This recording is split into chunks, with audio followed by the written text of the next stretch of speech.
느니라. 아멘.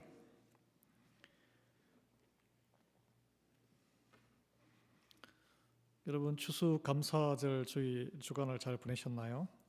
이 추수감사절 땡스기빙은 미국에서 우리 한국의 추석과 같은 비슷한 것 같아요. 온 가족이 미국에도 소가족이든 대가족이든 다 모이는 절기가 추수감사절입니다. 가족이 없거나 가족이 있어도 이런 사정으로 저런 사정으로 모이지 못하고 쓸쓸하게 보내신 분들도 물론 있죠. 제가 있던 아틀란타에서는 거기에 아틀란타 브레이브스 야구장에 큰 넓잖아요. 그 운동장에서 터키를 나눠주는 그런 행사를 해마다 하고 있습니다. 우리 동네에서는 큰 여기 야구장이 있는데 그런 행사 없는 것 같아요, 아직. 자녀가 이렇게 먼 곳에서 찾아와 주어서 이렇게 고마운 경우도 있고, 그래서 엄마들이 아마 음식 요리를 한다고 터키를 굽거나 아니면은 한국 음식 김치찌개나 뭘 준비하신다고 바쁜 가정도 있었을 줄 압니다. 저도 개인적으로 큰아들이 대학 다닌다고 시카고에서 한 4년 동안 못 왔는데 이번에 처음 모였습니다. 근데 자기들이 장성하고 집에 오니까 이 애들이 손님이더라고요. 손님이죠. 손님 접대하듯이. 그래서 한국에도 마찬가지입니다. 추석 때 모이면 엄마들이 제일 고생해요. 그래서 명절 정후군 해가지고 아이고 삭신이야 와서 반갑긴 한데 몸살을 치릅니다. 손님을 치르느라 몸살을 치릅니다. 그래서 품 안에 자식이라도 장성해서 떠나면은 돌아오면은 손님이에요. 손님처럼 잘 대해줘야 돼. 그죠? 또 그 자녀들은 아유 왜 그렇게 엄마 고생하시냐며 제발 좀 음식 좀 하지 마라 그러는데 뭐 안 하면 또 서운하잖아. 마음이. 자녀들은 부담스러워하고 부모는 뭔가를 해야 되고. 아마 여러분 가정에 오는 손님 중에 가장 반가운 손님은 자녀들일 거예요. 동양에서는 논어에도 나오지만 맨 처음에 나오는 게 오래된 친구들이 먼 곳에서 찾아오는 것을 가장 반가워했습니다. 근데 이건 유교적인 사상에서 나왔기 때문에 이걸 공자가 썼는데 공자 부인은 과연 기뻐했을까? 남편 친구들이 찾아와서 집에서 하루 이틀 술 먹고 고기 먹고 다 누가 대접해야 돼요? 부인이 다 해야 되잖아요. 아마 불편했을 거예요. 제가 이 말씀을 다루냐면 오늘은 손님 접대에 대해서 말씀을 나누기 때문에 그렇습니다. 오늘 우리가 읽었듯이 손 접대를 잊지 말라 그래서 잊지 말라. 우리가 자주 잊어버린다는 거예요. 성경에서는 손님 접대를 아주 비중 있게 다룹니다. 예수님께서는 이 손님이라는 것을 우리가 보통 생각하는 손님은 내 아들, 내 형제, 자매 또는 가까운 내가 좋아하는 사람 손님 맞기를 좋아하죠. 성경에서는 그게 아니란 거예요. 이방인, stranger, 전혀 모르는 사람, 나에게 해를 끼칠 수도 있을지도 모르는 사람, 그게 손님이죠. 예수님께서 율법의 완성이라고까지 하신 것, 처음에는 형제, 자매 사랑, 그리고 이웃 사랑. 가장 적나라하게 드러나는 것이 내가 두려움의 대상이 되는 수도 있는 모르는 사람에 대한 나의 태도는 어떤 것인가. 이게 이제 그것으로 평가된다는 것입니다.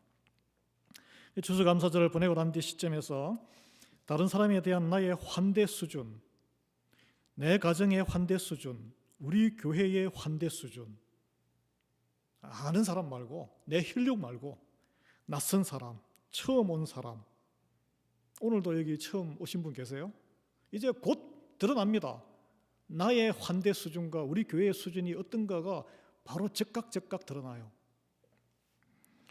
오늘 성경 본문을 통해서 한번 생각해 보기를 원합니다. 저도 예외가 아니에요. 이 히브리서 13장은 히브리서의 마지막 장이에요. 기독교인들의 신앙과 사랑의 실천을 건면하는 책이 히브리서인데 오늘 우리가 읽지 않은 이 2절을 읽었는데 1절에 보면 이런 말씀을 시작합니다. 형제 사랑하기를 계속하기가 쉽지 않기 때문에 한두 번 하다가 그만두기 때문에 계속하고가 강조되어 있고 그 다음에 오늘 이 말씀 다음에 3절은 너희도 함께 갇힌 것 같이 갇힌 자를 생각하고 너희도 몸을 가졌은즉 학대받는 자를 생각하라. 이렇게 딱 양쪽으로 붙어 있어요. 이게 예. 그 13장 2절은 이러한 형제와 자매, 교회 우리 교우들이죠. 그리고 이웃은 우리와 상관없는 사람들이에요. 이웃 사랑의 한 형태로 낯선 이들을 환대하는 것을 강조하고 있습니다. 이게 예수님께서 우리에게 가르치신 것과 일치를 해요. 예수님은 요한복음 13장 34절에서 내가 주는 새 계명이 있나니 서로 사랑하라. 내가 너희를 사랑한 것 같이 너희도 서로 사랑하라. 교회 안에서 우리가 이렇게 서로 섬기면 되는구나. 또는 어떤 분은 이걸 뭐 핏줄로 생각해가지고 너무 열심히 자기 자식 사랑을 하는데 그거는 안 믿는 사람도 다 하는 겁니다. 동물들도 다 해요. 그래서 마태복음 25장 40절은 예수님은 one step further 더 나갑니다. 내가 진실로 너희에게 이르노니 너희가 이 가장 작은 형제 중 한 사람에게 한 것이라도 다 내게 한 것이니라. 그래서 어린애들이 막 몰려오니까 뭐 하나님이 누군지도 모르는 다 받아들이잖아요. 연약한 자들. 그 이웃 사랑이 낯선 이를 사랑하고 환대하는 것이 율법의 완성입니다. 예. 그래서 오늘 또 말씀은 부지 중에 천사들을 대접한 이들이 있었다라고 하는데 이거는 실제로 구약 성경에 몇 가지 사례가 그대로 나옵니다. 가장 먼저 믿음의 아버지라고 하는 아브라함이 광야에서 그 가나안 땅에서 마므레라는 곳에서 상수리 나무 너무 더우니까 그 아래에서 앉아서 쉬고 있을 때에 텐트 생활할 때죠. 3명의 낯선 사람들이 그에게 나타났어요. 광야를 걸어서. 그래서 여기 우리 집에 쉬어 가십시오. 텐트에. 그들을 환대하고 물을 가져다가 발을 씻게 하고 송아지를 잡으라 그랬잖아요. 송아지를 잡아서 소고기를, 그거 얼마나 귀한 거예요. 소고기를 대접하고 그 다음에 치즈와 뭐 빵과 우유 있는 거 없는 거 다 대접했어요. 그랬더니 그 중에 한 명은 하나님이시고 2명은 천사였던 거예요.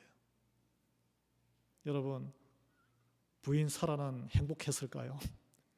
아니 어중이 떠중이 와가지고 지나가는 손님을 왜 불러 들어가지고 나를 이렇게 고생시켜.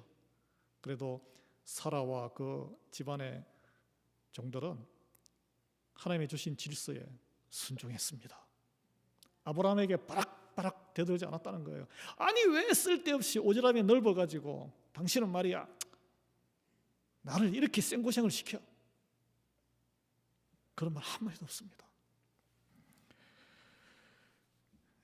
또 롯이 나오죠. 롯이 소돔 땅이 좋아가지고 거기에 참 죄악이 간영한 땅에 살았는데 2명의 천사가 이제 심판을 하기 위해서 찾아왔잖아요. 빨리 대답하세요.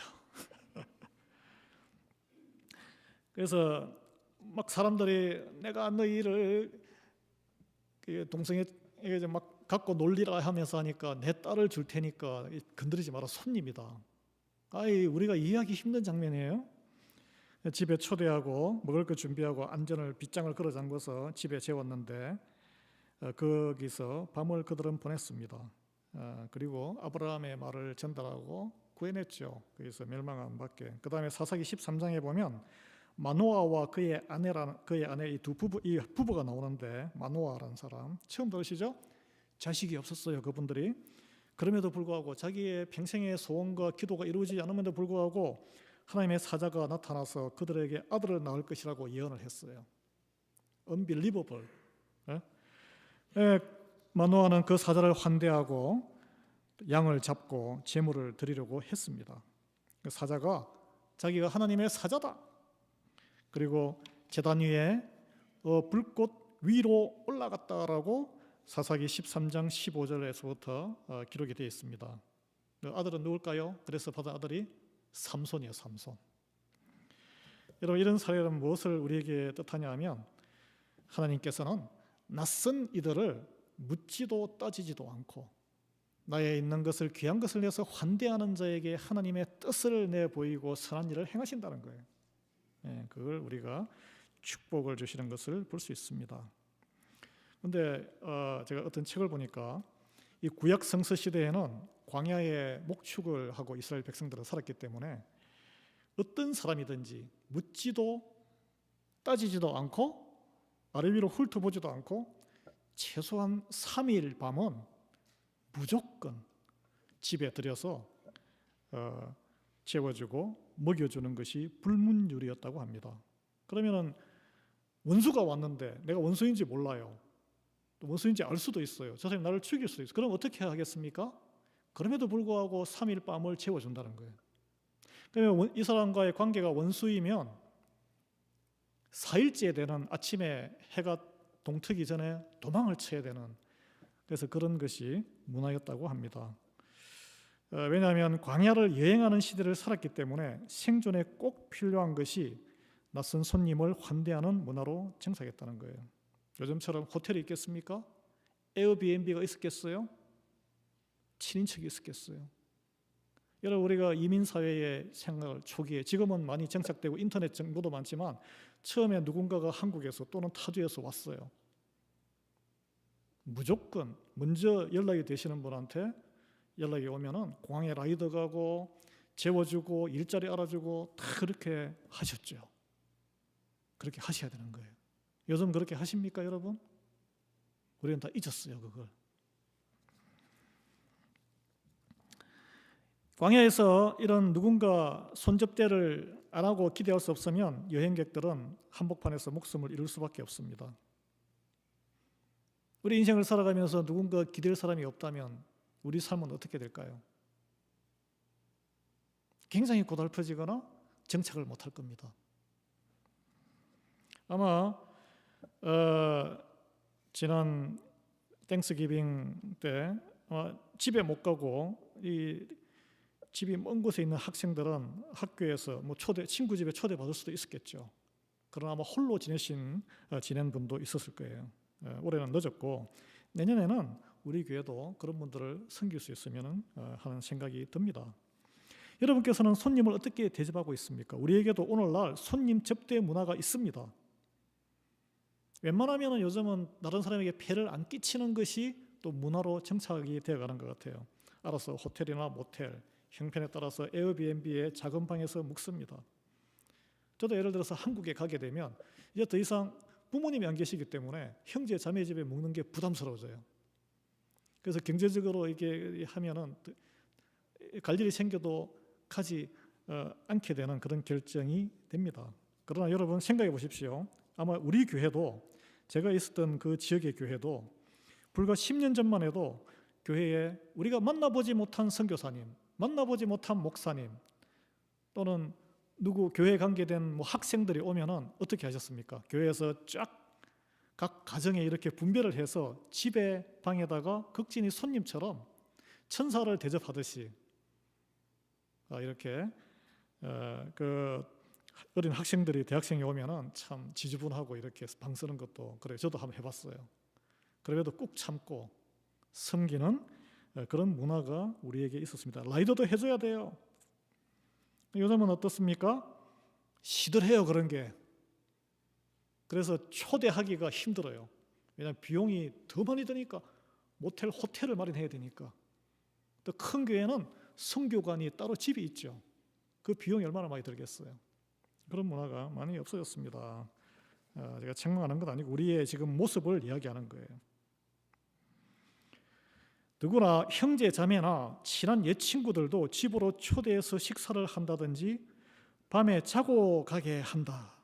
또는 심지어 맨날 며칠 밤을 보내게 한다.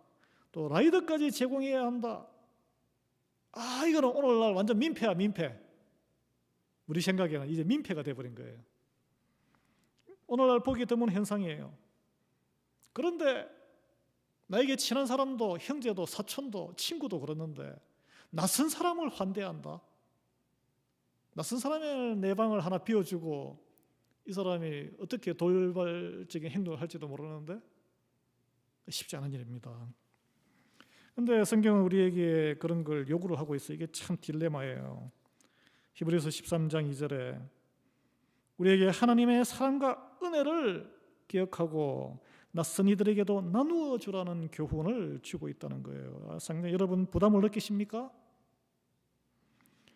우리는 그냥 돈으로 해결하길 원해요. 너 호텔에 묵어. 내가 한 200불, 100불 바꿔 쓸게. 라이드 해줄게. 내 집을 오픈하기는 부담스러워요.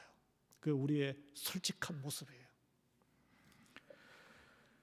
그러나 하나님께서는 그들에게 나누어주고 우리를 오픈하라고 합니다. 예. 왜냐하면 그들을 통해서 하나님의 놀라운 일을 볼 수 있기 때문입니다.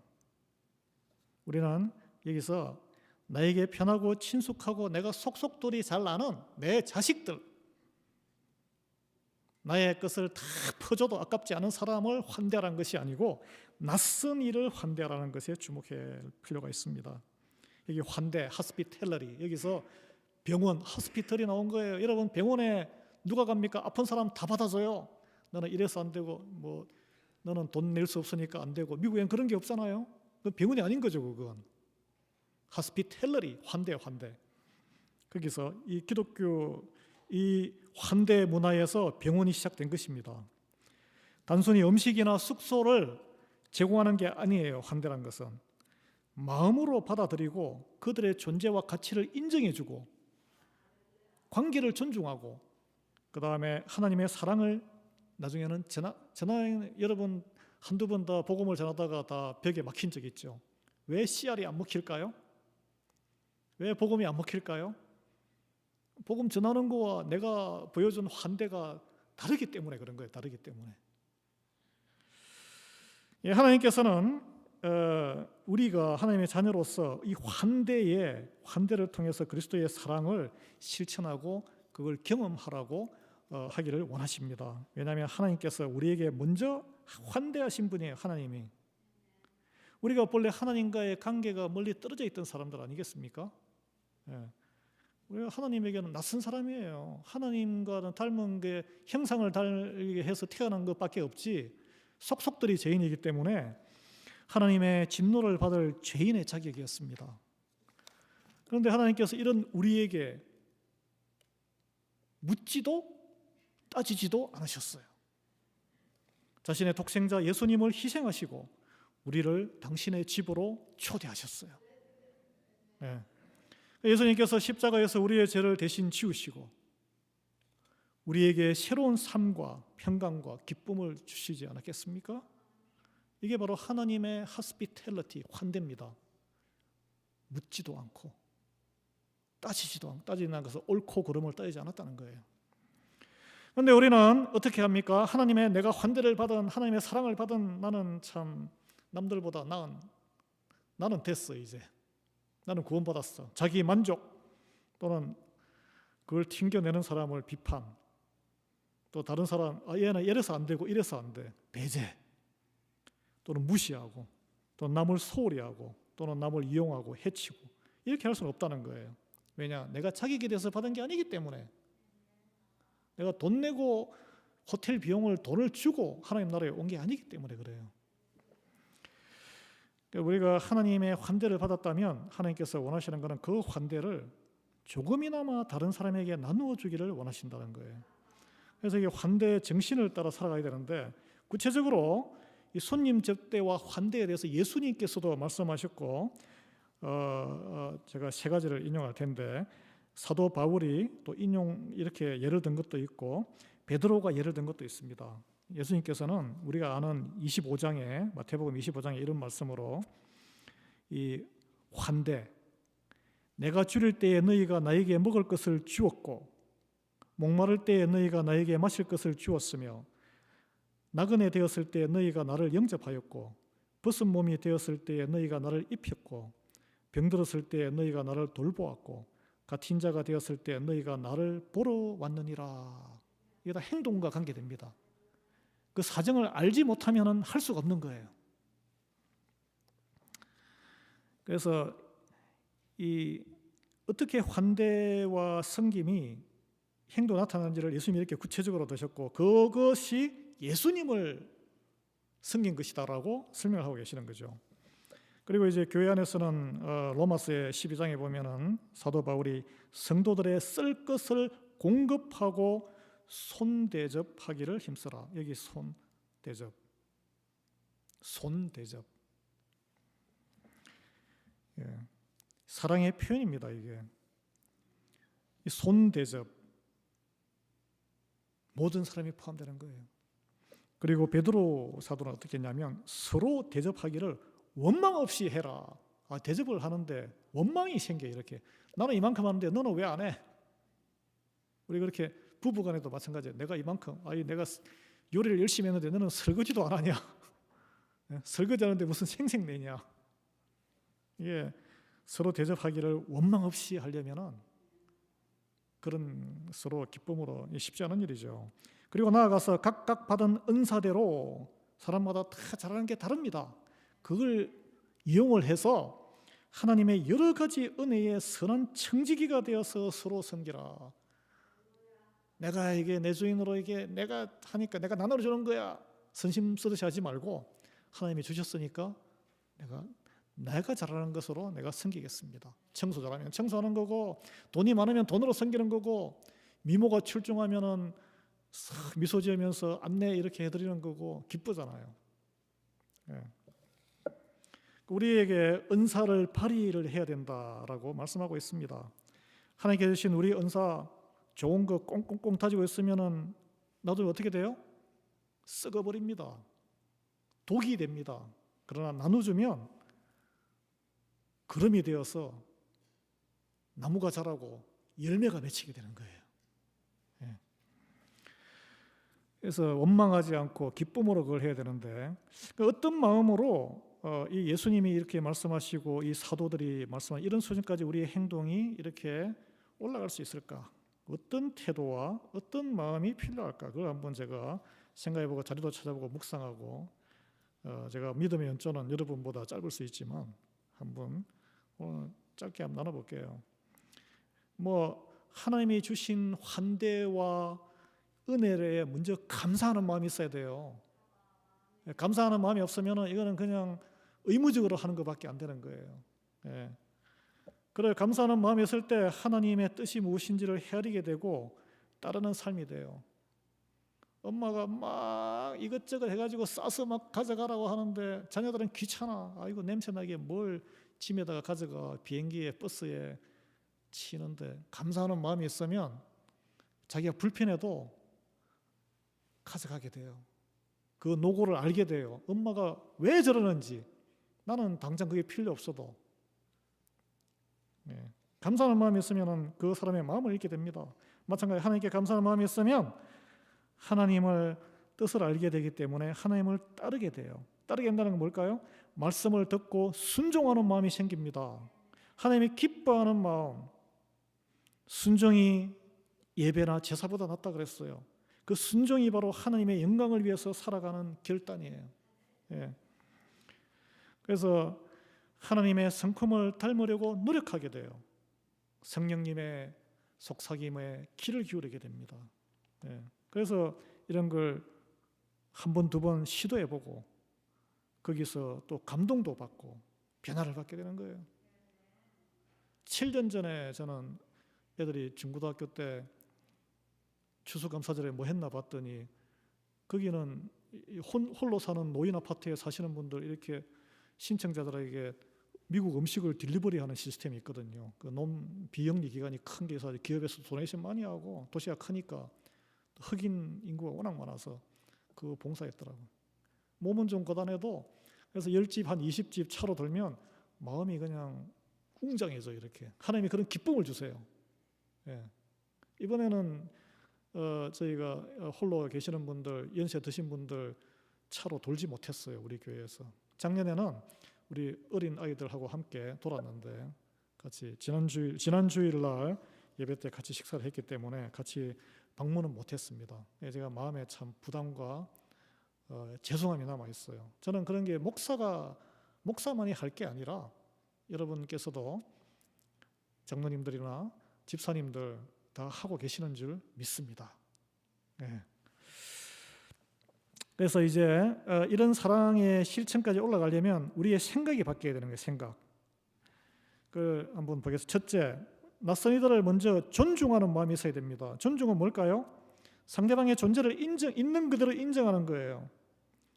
먼저 투명인간 취급하면, 여러분 가장 기분 나쁜 게 뭡니까? 교회 왔는데 이렇게 멀리 봤는데 목사가 인사도 안 하고 그냥 싹 지나가면 확 시험 드시죠. 일부러 무시한 게 아닙니다. 그런 일이 일어날 수 있다는 거예요. 그러니까 딱 마주치면은 인사를 먼저 하셔야 돼요. 근데 이게 투명인간 취급은 그 사람의 모르는 사람인데 배경이나 문화, 신앙이 달라요. 안 믿는 사람일 수 있어요. 의견이 우리와 달라요. 정치적 의견이 다를 수 있어요. 그러나 그들도 하나님의 형상을 가진 사람들이에요. 귀중한 존재로 돼야 됩니다. 예의를 먼저 갖추고 정직, 친절, 겸손, 그렇게 내 수준에서 태도를 취해야 돼요. 먼저 어떻게 할까요? 미소를 지으면서 목례로라도 인사를 하셔야 됩니다. 그리고 내 생각과 다르다고 비웃거나 비난하거나 비방하는 이런 건 자제하셔야 돼요. 특히 우리 교회에서 더 세심하게 주의를 하고 시작을 해야 됩니다. 여러분 오늘 여기 앉아 계신 분 중에 이름 모르시는 오래 사신 분들은 서로 이름을 아세요. 그러나 새로 오신 분들은 이름 전혀 모릅니다. 그리고 새로 오신 분들도 여기서 40년 사신 분도 새로 오신 분들은 이름 모르시죠. 우리가 목장이 없어요. 목장에서 하면 다 교제가 가능할 텐데 이런저런 이유로 목장 싫어하시잖아요. 지금 먼저 다가가서 인사 나누시고 저는 누구입니다. 환영합니다. 먼저 소개하는 것, 자기소개를 하는 것, 이것이 하나님이 우리에게 원하시는 환대와 손접대의 최소한의 출발이란 거예요. 그것이 바로 존중이란 거예요. 그것이 바로 투명인간으로 취급하지 않는 거란 거예요. 그것이 바로 내가 투명인간으로 취급받지 않는 길이기도 합니다. 내가 투명인간으로 사람을 취급하면 나중에 주님께서 우리를 투명인간 취급해버리면 어떡할 거예요? 두 번째는 배려예요. 배려. 이거는 좀 더 적극적입니다. 내 고민과 감정을 알아주고 나를 도와주고 내가 위로받기만을 원하는 게 아니라 상대방을 저 사람이 무슨 고민이 있나 감정이 있나 저도 이 부분에 좀 약해요. 그리고 그분의 다른 분의 특히 배우자에게 내가 스스로 assume 하지 말고 assume은 내가 생각할 때 이런 것 같은데 해서 행동해버려요. 묻지 않고. assume은 영어로 as you and me입니다. 합성어예요. as you and me 무슨 말이냐면 너도 엿먹이고 나도 엿먹게 되는 그런 거예요. 내가 지레짐작으로 생각해서 이게 필요하다고 해버리면 완전 오해가 싹트게 되는 거예요. 이것은 배려가 아닙니다, 여러분. 그래서 배려는 상대방의 의견을 물어보고 편안함과 안전함과 즐거움, 선물도 주고 서비스도 하고 그들에게 공간과 시간과 자유까지 존중해 주는 거예요. 세 번째로는 그래서 반드시 우리는 두려움을 뛰어넘어서 소통해야 합니다. 대화를 나누어야 돼요. 우리에게는 소통이 없어요. 지금 저 길 건너편에 낯선이에요. 저기 stranger 소통의 끈이 물론 저는 전화와 이메일로 무슨 일이 있을 때 하지만 우리 성도 간에는 소통이 없습니다. 여러분 이웃집에 바로 옆에 이웃집에 하고도 소통이 있습니까? 미국에? 소통이 필요합니다. 그래서 그들의 느낌, 공감, 피드백 나아가서 함께 웃고 놀고 배우고 성장해야 되는 거예요. 이 교회에서 우리가 먼저 그 훈련을 해야 돼요. 우리가 함께 놀아야 됩니다. 함께 배우는 것도 중요하지만 함께 노는 게 중요해요. 그래서 여러분 아웃도어 액티비티도 중요한 거예요. 하나님이 그렇게 많이 제자들과 다니면서 사실은 노셨어요. 예수님이. 일단 우리가 회복되어야 될 것입니다. 우리 교회에서 회복되어야 되는 게 소통을 하려면 함께 웃고 함께 놀고 함께 배우고 그럼으로써 성장하기를 하나님은 원하신다는 거예요. 그래서 우리가 친구가 되고 진정한 형제 자매가 되고 나아가서 영적인 동반자로 성장하는 거예요. 마지막으로는 이런 관계가 형성이 될 때 그때 참된 복음이 전해질 수 있다는 거예요. 그때 참된 복음이. 그래서 이 가짜 복음이 많습니다. 여러분 같은 십자가 달고도 이상한 복음을 전하는 데가 많아요. 은혜와 구원을 알려주고 우리가 정언하고 건면해야 합니다. 예수님 소개하고 초대하고 따라오게 되는데 그 다음에 성경을 가르치고 지도하고 교제하고 제자 교육이 되는 거예요. 왜 제자 교육이 안 되고 제자 삼기가 안 될까? 이런 모든 관계가 친밀한 관계가 형성이 안 됐기 때문에 그런 거예요. 이게 보면 우리는 여러분 모두 시도해 보시고 복음을 전달하는 열정 그리고 형제 사랑 이렇게 하다가 중간에 지쳐서 다 그만둬. 그래서 오늘 말씀에 계속하라 포기하지 말고 쉽지 않은 길입니다. 그래서 이게 믿음의 길은 넓은 대로가 아니고 좁은 길이에요. 다 지쳐서 나가 떨어지기 때문에. 그러나 하나님께서 우리를 모아주시고 또 어려울 때 때에 따라 돕는 은혜를 주시는 분인 줄 믿으시기 바랍니다. 예. 그래서 우리가 오늘 당장 할 일 무엇일까요? 새로 오신 분들이 있으세요. 이 교회 왜 이래? 이런 것처럼 다 자기 소개하시고 인사 나누시는 것부터 시작하시기 바랍니다. 그리고 너무 우리 코리안들의 특징이 있어요. 너무 집안 백그라운드 호구조사하지 마세요. 배경에 대해서는 묻지도 마시고, 옳고 그름에, 특히 옳고 너는 무슨 교회 다녔어, 뭐 교리가 다르네 어쩌네, 옳고 그름에 대해서는 따지지도 마시고, 하나님이 우리에게 그러지 않으셨다니까. 예. 그게 손접대의 황금률입니다. 하나님께서 예수님의 십자가 사랑으로 우리를 구원하실 때 나의 배경에 대해서, 프라이버시에 대해서 이러쿵저러쿵 캐내려고 묻지 않으셨다는 거예요. 내가 이렇게 하나님께 내 죄를 구할 때까지는 참고 기다리셨다는 거예요. 우리의 잘잘못에 대해서 꼬장꼬장하게 옳고 그름으로 정죄하지도 않으시고 따지지도 않으시고 그저 사랑으로 품으셨다는 거예요. 품으셨어요. 그래서 우리는 그리스도의 십자가 부활의 생명값으로 무조건적인 환대를 받은 사람이 나다. 나 존귀한 존재다라는 것을 여러분 한 주간 새기시기 바랍니다. 말씀 맺겠습니다. 그리스도를 통한 하나님의 손님 접대와 환대의 사랑이 저와 여러분을 통해서, 우리 교회를 통해서 우리 리아이밸리 지역 한인들을 시작으로 열방까지 퍼져나가기를 소망합니다. 우리 하나님의 환대를 받은 자입니다. 마땅히 하나님의 환대를 행하는 자가 되어야 하고, 오늘 이렇게 쭉 했는데 그중에 내가 지금 걸림돌이 돼서 못 건너고 있는 단계는 무엇인가 한번 생각해 보시기 바랍니다. 친한 사람이 아니라 낯선 이를 존중해야 돼요. 투명한 취급하지 마시고, 정리하자면 배려하고, 그 다음에 소통하고, 그 다음에 참된 복음을 전하는 단계까지 여러분의 우리가 낯선 이를 환대하는 그런 태도와 마음과 행실이 몸에 익혀지기를 예수 그리스도의 이름으로 축원합니다. 그래서 하나님의 영광이 우리를 통해서 드러나기를 소망합니다. 예.